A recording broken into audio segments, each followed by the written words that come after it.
Si vous n'avez jamais vu de zélotes dans l'évangile, parce que le véritable zélote, ce n'est pas notre frère Serge. Moi, je suis un premier zélote. Shalom, peuple de Dieu. Shalom. Paix et grâce de Dieu pour chacun de nous. Amen. Amen. Nous avons prié avec notre serviteur, donc directement nous allons prendre nos Bibles et nous allons commencer à rentrer dans ce qui est prévu pour nous aujourd'hui. Nous allons prendre nos Bibles dans le livre d'Apocalypse. Apocalypse 22, versets 1 à 2.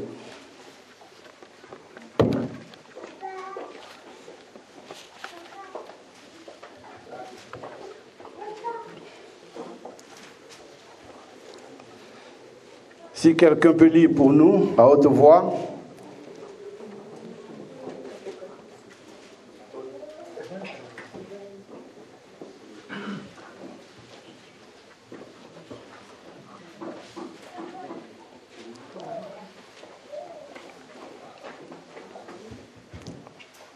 Apocalypse 22, versets 1 à 2. Apocalypse 22, versets 1 à 2. Et il me montra un fleuve d'eau de la vie, limpide comme du cristal, qui sortait du trône de Dieu et de l'agneau. Au milieu de la place de la vie et sur les deux bords du fleuve, il y avait un arbre de vie, produisant 12 fois des fruits, rendant son fruit chaque mois, et dont les feuilles servaient à la guérison des nations. Amen. Amen. La Bible nous parle d'un fleuve qui sort du trône de Dieu. Un fleuve d'eau de vie. Mais en plus, il y a un arbre qui est aussi de vie. Tout ça sort du trône de Dieu. L'arbre avait ses branches, ses racines sur les deux bords. Quand on parle de fleuve, on parle d'une rivière, d'une source d'eau avec deux rives. C'est-à-dire que l'eau passe et de chaque côté, il y a une terre. Et sur cette terre, il y a un seul arbre qui est à califourchon sur le fleuve. C'est-à-dire un pied sur l'autre bord et un pied sur l'autre bord. On va dire des racines puisqu'on parle d'un arbre. Amen. On verra bien si cet arbre est un homme pour avoir des pieds. Donc, il est de chaque côté. Et le fleuve, on va dire qu'il passe au milieu. Ce fleuve tire sa source du trône de Dieu. Une source d'eau de vie. Ce fleuve est censé donner la vie à ceux qui se servent de ce fleuve-là. Cet arbre a ses racines de chaque côté. Si on veut prendre physiquement, ça étonnerait. Parce que nous connaissons, ici c'est la Marne, par endroits c'est la Seine. Vous imaginez la grandeur de la Marne et un arbre au milieu qui a des racines d'un côté et de l'autre. Ça semblerait bizarre, mais la Bible dit que c'est possible. Amen. La Bible nous dit que cela est possible. Et cet arbre surplombe le fleuve. Nous allons lire dans le livre de Josué, Josué 1, verset 3. Josué 1, verset 3. Je lis comme suit. Tout lieu que foulera la plante de votre pied, je vous le donne comme je l'ai dit à Moïse. Amen. Dieu dit à Josué, parce que Josué était censé conduire le peuple de Dieu à Canaan. Alors Dieu lui dit, quand vous allez rentrer, tout lieu que foulera la plante de tes pieds, je vous le donne. Donc le pied de Josué était une marque. Amen. Quand le pied de Josué se posait, ça appartenait au peuple d'Israël, ça appartenait à Dieu. Et nous voyons ici que cet arbre qui a les racines de deux côtés du fleuve possède aussi les deux territoires. Parce qu'il pose ses pieds, ça lui appartient. Amen. Donc il est comme Josué. Il marque son territoire. Comme Josué devait marquer le territoire pour prendre possession. Donc l'arbre a pris possession des deux bords du rive. Amen. Il a poussé des racines sur chaque côté. Donc personne ne pouvait le déraciner parce que, à la limite, il était chez lui. Nous allons lire Romains 10, verset 15. Romains 10, le verset 15. Je lis comme suit. Et comment y aura-t-il des prédicateurs s'ils ne sont pas envoyés? Selon qu'il est écrit, qui sont beaux les pieds de ceux qui annoncent la paix, de ceux qui annoncent de bonnes nouvelles. Amen. Amen. Amen. Si les pieds de Josué se posaient sur un territoire que celui appartenait, cet arbre que nous voyons aussi a pris possession. Donc, on va considérer que l'arbre dont on parle, et Josué est quelqu'un qui annonce la nouvelle. Parce que quand il va quelque part, qu'il pose ses pieds, cela lui appartient. Quand il pose la plante de ses pieds, il est comme un serviteur. Dès l'instant où il prend possession, cela appartient à Dieu. Parce que lui, il est serviteur de Dieu.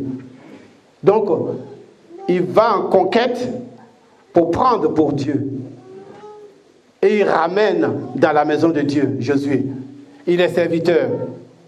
Aujourd'hui, pour prendre possession d'une terre pour qu'elle appartienne à Dieu, il faut qu'il y ait quelqu'un qui aille comme Josué l'a fait. Comme cet arbre qui a pris place, il faut que quelqu'un le fasse. L'empreinte de Josué était une marque, était une façon de marquer la partie que lui touche. Et aujourd'hui, pour que quelqu'un soit marqué, il ne faut plus la plante des pieds de Josué. Parce que Josué est un envoyé. Mais l'envoyé, qui est un peu comme notre Seigneur, lui aussi, il a fait des envoyés. Et ces envoyés, aujourd'hui, ils ont pris la place de Josué. C'est eux qui marquent. Et quand ils posent leurs pieds, ils prennent pour Jésus. Et ils ramènent à Jésus-Christ. Donc Josué, lui, il était l'ombre de notre Seigneur. Parce que c'est aujourd'hui, c'est notre Seigneur qui nous marque. C'est lui qui pose son sceau. Et puisqu'il ne vient pas physiquement, il a des envoyés. Et ce sont les prédicateurs qui sont aujourd'hui ceux-là qui posent leurs pieds. Quand le Seigneur marque un territoire, ce territoire lui appartient pour toujours. Il ne prend pas pour quelqu'un d'autre, il prend pour lui. Donc ceux qu'il envoie, qui marquent, ils marquent pour notre Seigneur. Ils gardent pour notre Seigneur. Donc notre Seigneur ne choisit pas au hasard. Parce que notre frère disait tout à l'heure, ce n'est pas un homme pour mentir. Il ne se trompe pas. Quand il marque, il prend possession. Il ne laisse à personne d'autre. Et qu'est-ce que notre Seigneur marque aujourd'hui? Ce n'est pas les terres, ce n'est pas les deux rives, mais il marque les cœurs. Parce que nous sommes aussi une terre. Amen. Donc notre Seigneur, quand il pose le pied, comme Josué lui posait son pied sur la terre ferme. Amen. Mais notre Seigneur, est-ce qu'il pose son pied sur une terre? Est-ce que ses serviteurs vont poser des pieds sur terre? Ils marchent sur la terre. Mais le territoire qu'ils choisissent, ce sont des territoires, ce sont des humains. Amen. Et ces humains, c'est leur cœur que Dieu veut. Amen. Et c'est ce que notre Seigneur marque désormais. Lui, quand il pose ses pieds, tu lui appartiens pour toujours. Amen. Il ne revient pas en arrière. Amen. Il fait de toi son fils. Et ce sont des terres spirituelles aujourd'hui. Amen. ce n'est pas des terres physiques. Et le véritable Josué, c'est notre Seigneur Jésus-Christ.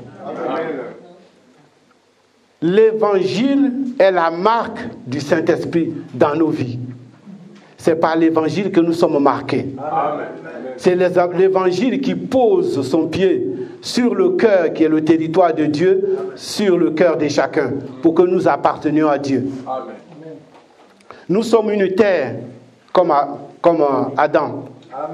Parce que Adam a été tiré des eaux. Et nous aussi, on nous tire des eaux. Parce que nous sommes issus d'Adam. Et nous appartenons, et nous sommes en même temps l'épouse de Christ.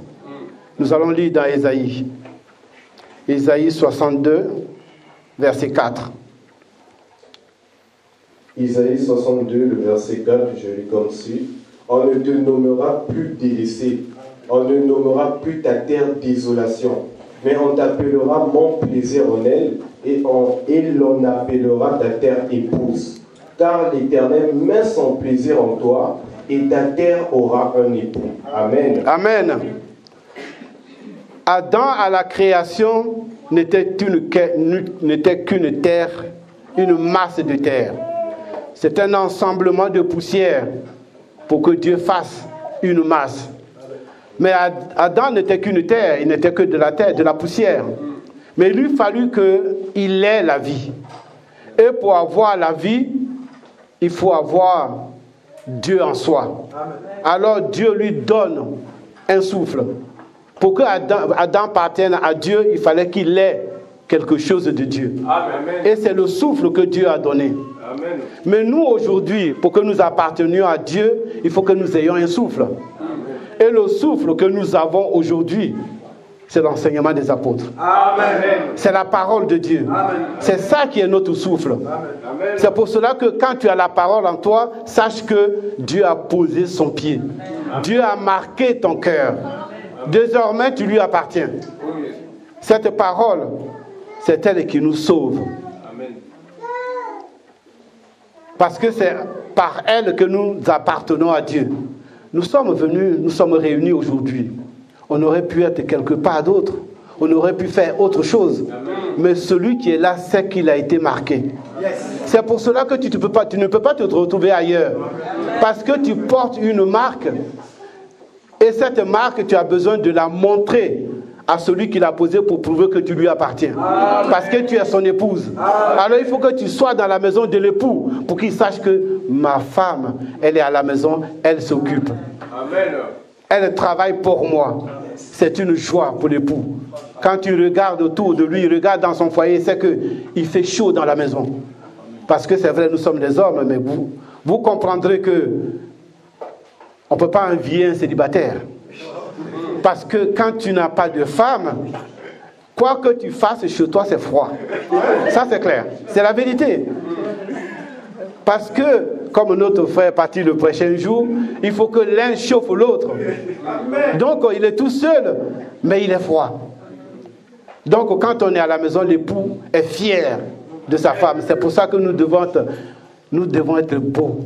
Nous devons être belles pour notre époux. Parce que nous sommes son épouse. 1 Samuel 25, verset 28. 1 Samuel 25, le verset 28, je lis comme suit. Pardonne, je te prie, la faute de ta servante, car l'Éternel fera à mon Seigneur une maison stable. Pardonne, car mon Seigneur soutient les guerres de l'Éternel, et la méchanceté ne se trouvera jamais en toi. Amen. Amen. Le serviteur soutient les guerres de l'Éternel. Pour avoir un territoire, Josué était obligé de combattre. Pour marquer un territoire, il était obligé de combattre. Donc, pour gagner des territoires, il faut combattre. David menait les combats de l'Éternel. Mais aujourd'hui, qui mène les combats? Parce que nous sommes en guerre.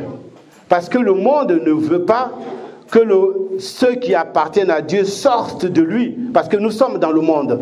Et le monde veut nous posséder. Donc il faut qu'il y ait des guerres pour qu'on nous arrache à ce monde. Comme David, il y en a qui mènent le combat. Et ceux qui mènent le combat aujourd'hui, ce sont les ministres de Dieu. Ils sont toujours en guerre. Parce qu'il y a des territoires à conquérir. Il y a des âmes à gagner. C'est ce combat que menait Josué. C'est ce combat que menait David. Parce qu'il ne faut pas laisser le peuple de Dieu dans les mains de celui qui n'est que voleur, qui n'est que menteur, qui n'est qu'accusateur. Job servait Dieu. Job aimait Dieu. Mais puisque le malin ne veut pas que nous sortions de chez lui pour aller chez Dieu, il a même été jusqu'à chez Dieu pour accuser Job, croyant que Dieu allait abandonner son serviteur. Il en était content. Voici quelqu'un qui te sert parce que tu lui as donné des biens. Vous voyez, le malin, il ne montre que des biens terrestres. Parce que c'est ça qu'il veut. Ce qu'il a dit à Dieu pour Job, c'est ce qu'il a dit pour Jésus. Regarde, tous ces trésors m'ont été donnés. Je te les donne si tu te prosternes.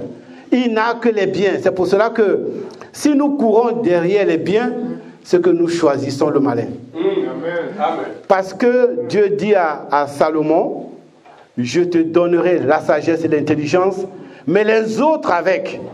Et Salomon n'avait pas besoin de demander. Il suffisait juste qu'il fasse la volonté de Dieu et Dieu donne le reste. Donc si nous courons derrière les biens qui appartiennent au malin, ce que nous lui appartenons. Parce que Dieu ne nous laissera jamais mourir de faim. Il sait que nous sommes ses enfants et nous avons besoin de manger. Donc nous choisissons d'abord, parce que nous sommes son épouse, nous sommes une terre qui lui appartient, nous sommes d'abord dans sa maison et lui il nous cherche à manger. C'est lui qui nous nourrit. Donc nous n'avons pas besoin de courir derrière les biens de ce monde afin de trouver à manger. Le pied de Josué est comme un sceau. Et le sceau de notre Seigneur, c'est la parole. Et ceux qui mènent la guerre, ce sont les serviteurs, les ministres de Dieu qui viennent pour conquérir les cœurs, afin que nous lui appartenions. Amen. C'est comme un gage. La Bible dit, nous avons reçu les arts de l'esprit. Cette marque, c'est comme un gage. Nous allons lire dans le livre de Genèse 38, verset 18. Genèse 38, le verset 18, je lis comme suit. Il répondit, quel gage te donnerai-je? Elle dit, ton cachet, ton cordon et le bâton que tu as à la main. Il les lui donna, puis il alla vers elle, et elle devint enceinte de lui. Amen. Amen. Vous voyez, Tamar qui a trompé son beau-père, elle s'est faite passer pour une prostituée. Si on essaye de extrapoler, on dira que son beau-père était un peu à cheval sur les choses. Parce qu'il ne triait pas. Il va jusqu'à chercher des prostituées, mais il tombe sur sa belle-fille. Il va avec elle, mais il lui dit, peut-être qu'il n'avait pas de sous, je te ferai un cadeau. Mais qu'est-ce qu'elle demande? Je veux un gage. Parce que nous aussi, nous sommes gagés. Amen. La marque de Dieu est un gage pour nous. Amen. Et ce gage nous sauve. Tamar a eu la vie grâce au gage. Amen. Parce que quand elle est tombée enceinte, Tamar était condamnée à mort. Celui-là même qui a donné les gages, il était le premier à dire, tuez-la. Le gage nous sauve. Amen. Le gage qui nous sauve a sauvé Tamar. Parce que Tamar allait mourir si elle n'avait pas de gage.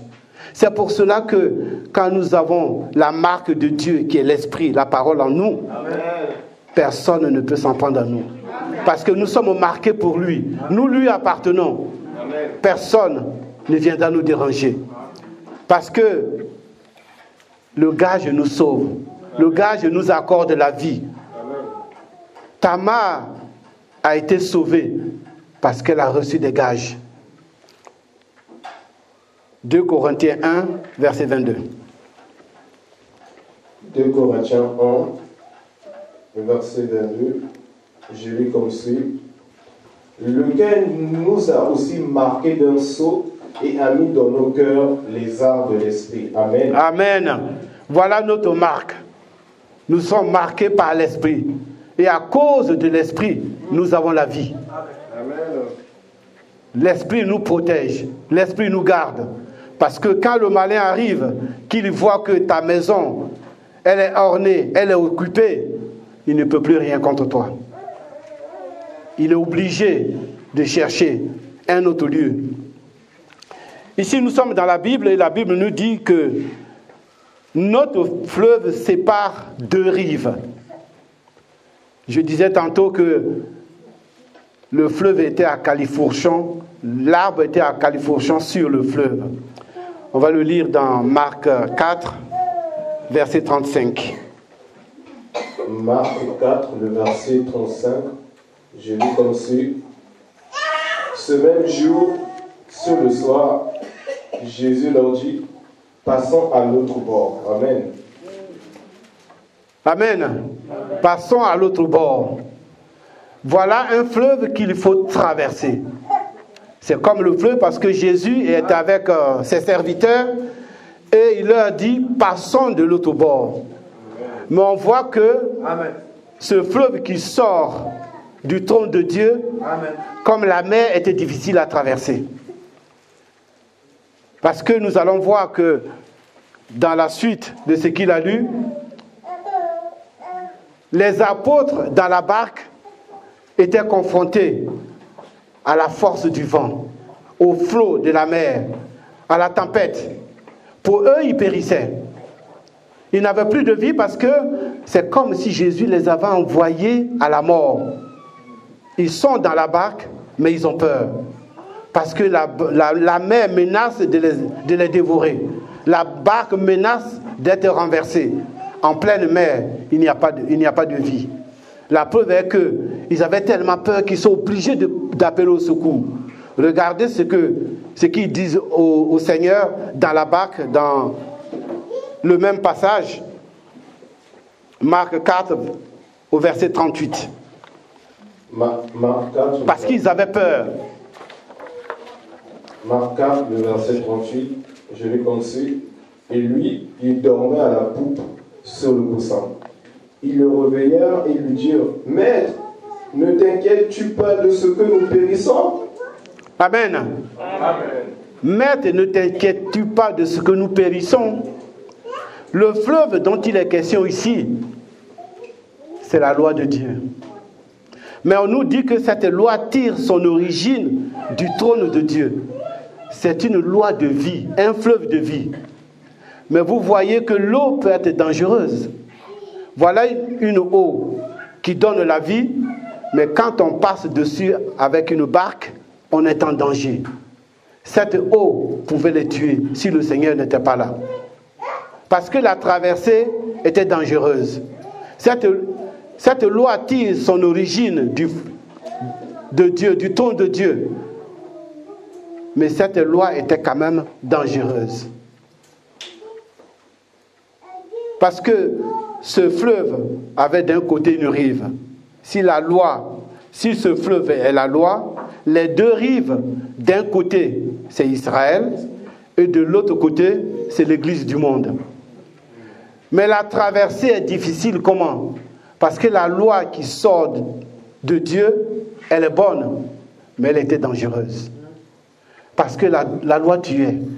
La loi était l'ombre, la loi était la mort. C'est pour cela que la traversée était difficile. Israël était fier d'avoir la loi de Dieu. Parce que par la loi, Israël avait les promesses, Israël avait les cultes, Israël avait les prophètes, l'alliance et les sacrifices. À cause de la loi de Dieu, Israël ne pouvait pas se mélanger avec les autres peuples. L'interdiction. Et nous n'avions pas droit de rentrer dans les temples.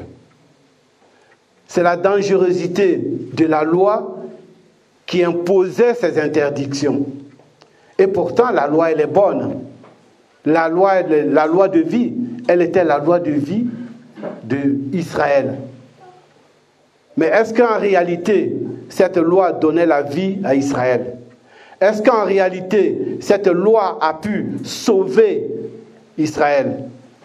Ceux qui étaient les circoncis, et nous étions des impurs, comme Israël nous appelait.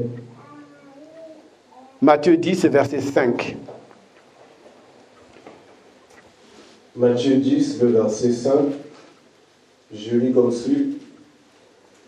Tels sont les 12 que Jésus envoya, après leur avoir donné les instructions suivantes, n'allez pas vers les païens et n'entrez pas dans les villes des Samaritains. Amen. Amen.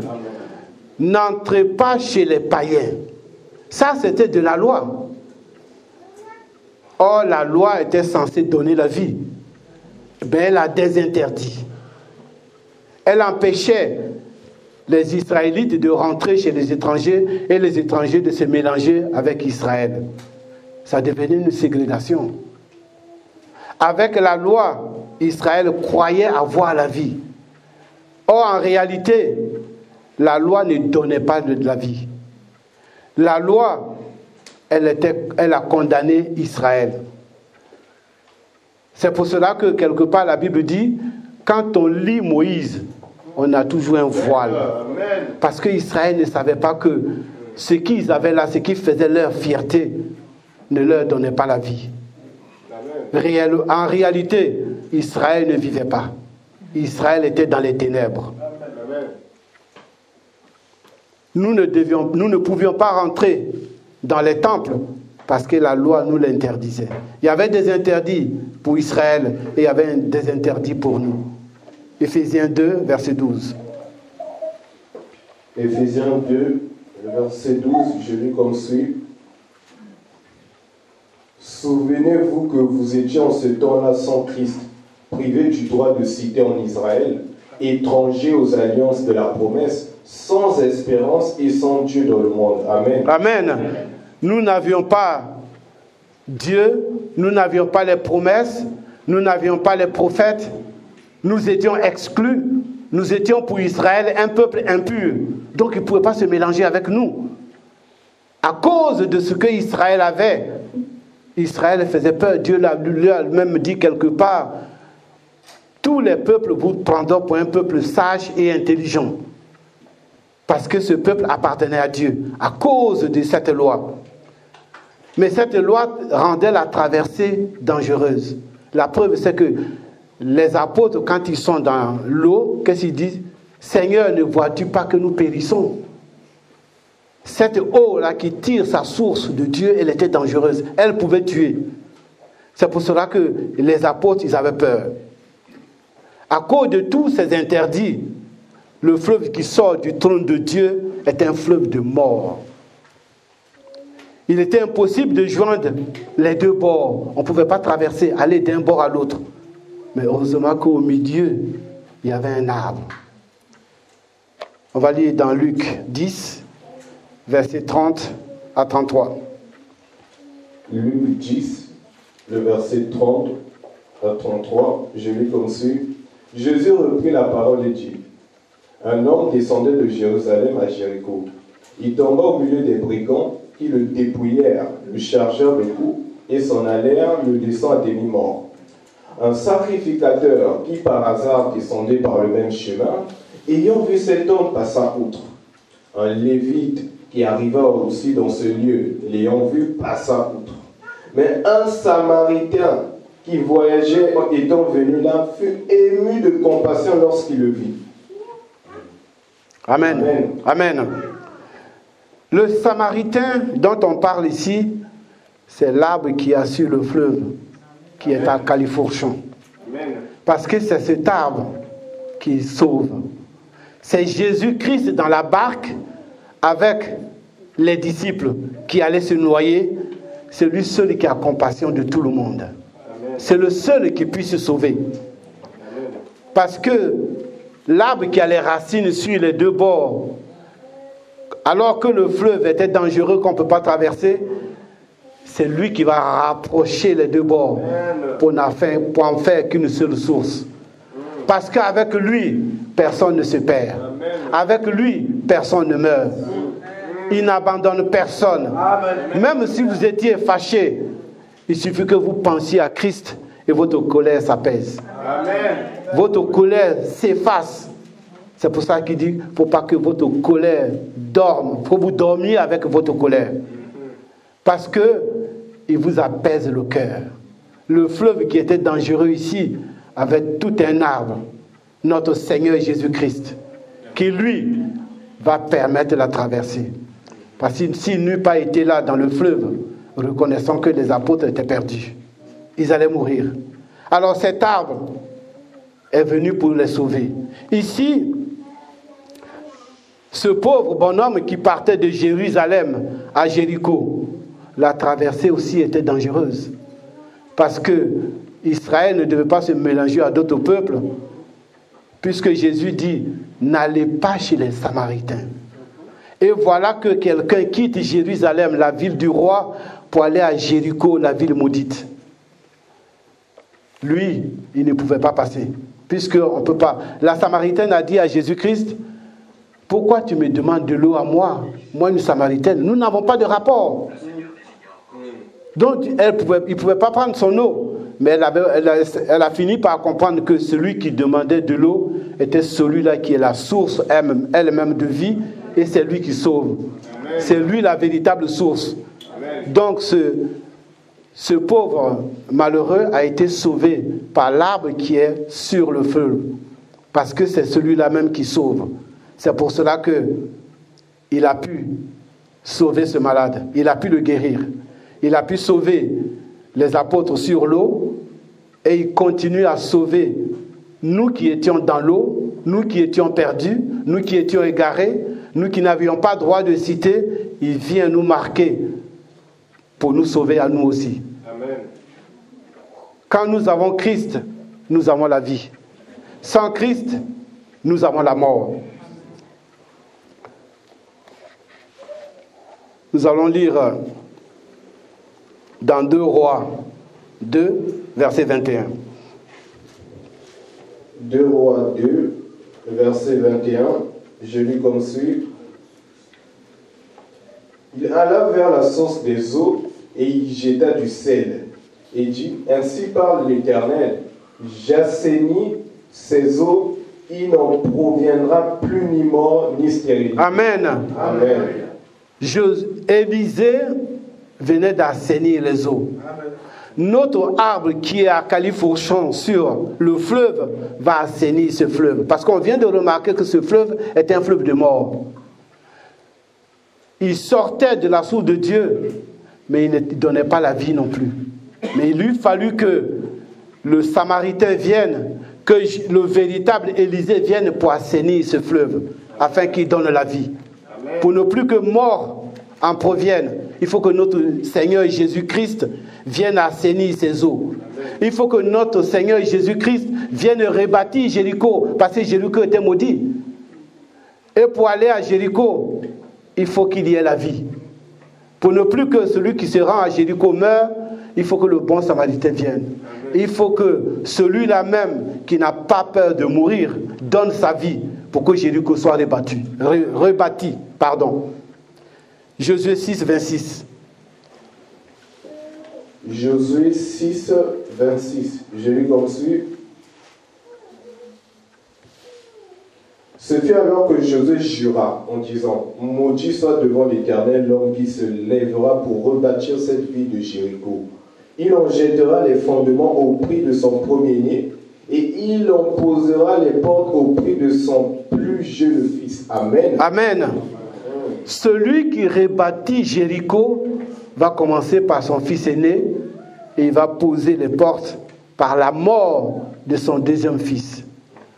Or, nous savons qu'il y a quelqu'un qui est en même temps le premier-né et qui est en même temps le dernier. Amen. C'est lui qui assainit les fleuves. Amen. Celui qui sauve les apôtres de la barque. C'est encore lui qui sauve ce blessé sur la route de Jéricho. Mais il va encore jusqu'à bâtir Jéricho. À la mort de quelqu'un. Et c'est lui-même qui donne sa vie.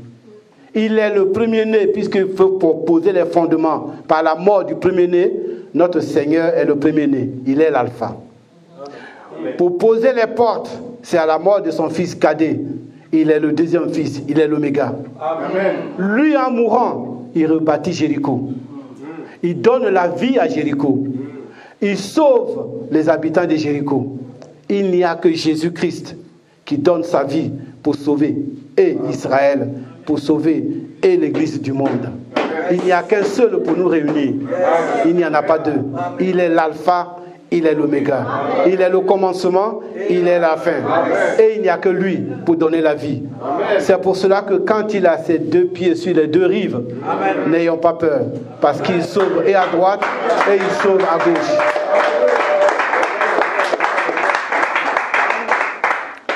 La mort de Christ a détruit l'inimitié. La mort de Christ a détruit les rancœurs, la division. Parce qu'il a ses deux pieds sur les deux rives, il nous a réunis. Amen. Et il n'y a plus de séparation. Amen. Quand le voile a été déchiré à la croix de Golgotha, nous avons été réunis. Amen. Et il n'y a que Christ pour nous apporter cette grâce-là. Amen. Il n'y a plus de séparation parce que le mur s'est écroulé. Éphésiens 2, 14. Éphésiens 2, 14. Je lis comme suit. Car il est notre Père, lui qui est des deux, n'en a fait qu'un, et qui a renversé le mur de séparation, l'inimitié. Amen. Amen. Voilà comment il nous a rapprochés. Il a brisé les interdits. Il a détruit la muraille qui nous séparait par son corps. Mais notre Seigneur Jésus, il faut qu'il donne de l'eau pour que nous buvions. Amen. Alors qu'est-ce qu'il va faire? Pour nous servir un vin nouveau, il a fait éclater les vieilles outres. Parce qu'il a dit qu'on ne peut pas mettre du nouveau vin dans des vieilles outres. Alors qu'est-ce que lui fait? À la croix de Golgotha, il va éclater les vieilles outres. Dans son corps, à la croix de Golgotha. C'est comme ça que Moïse a dû frapper le rocher dans le désert pour qu'une eau claire et limpide sorte pour donner la vie à Israël dans le désert. Jésus-Christ à la croix, il brise les vieilles outres. Parce que c'est Dieu qui a tué Dieu. Amen. Moïse était Dieu. Amen. Et Moïse frappe la pierre qui est Christ. Amen. Dieu frappe Dieu. Amen. À la croix de Golgotha. Amen. Dieu fait éclater les vieilles outres. Dieu frappe Dieu. Afin que le sang qui était interdit à Israël nous soit donné pour que nous ayons la vie. Parce que c'est le sang qui donne la vie. Notre Seigneur qui sort de Dieu a pressé Jésus-Christ pour que le sang en sorte. Amen. Pour que nous en profitions. Aujourd'hui, nous buvons un véritable sang. Et le sang qu'il nous donne, c'est la parole. Amen. Quand nous avons le sang, nous avons la vie. Notre Seigneur aussi est un cep. Et nous sommes les serpents, les sarments. Les circoncis et les incirconcis sont tous aussi concis spirituellement. Amen. Et nous sommes tous greffés au cep qui, lui, par son sang, nous nourrit. Amen. Donc, il n'y a plus de séparation. Nous buvons à la même source. Amen. Nous buvons le même lait. Amen. Parce que nous sommes appelés à grandir. Et ce véritable grand animal ne laissera jamais tomber ses enfants. Quelles que soient les difficultés, il est là. Amen. Notre serviteur disait tout à l'heure, quand je dors en paix. Amen. Parce qu'il y en a un qui ne sommeille ni ne dort. Amen. Lui, il veille. Amen. Quels que soient les flots, quelles que soient les difficultés, il n'y en a qu'un. Amen. Parce qu'il a rapproché ses racines et il a pris ses enfants sous ses ailes. Et il n'y a plus de division. Nous parlons désormais une seule langue. Amen. Quand on sait qu'à Babel, Dieu a divisé les langues, Amen. Lui, il est venu. Il est descendu pour rapprocher les langues, pour nous rapprocher tous, pour que nous parlions désormais la langue de l'esprit. Amen. Désormais, nous avons le même sang. Nous sommes les mêmes fils. L'arbre de vie a relié les deux bords du fleuve. Et jamais plus, il n'en proviendra pas de la mort, Amen. Mais de la vie, Amen. Éternellement. Amen. Que Dieu nous bénisse.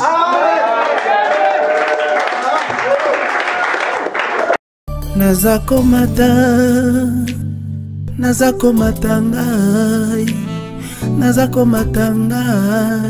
Ngana za komata. Naza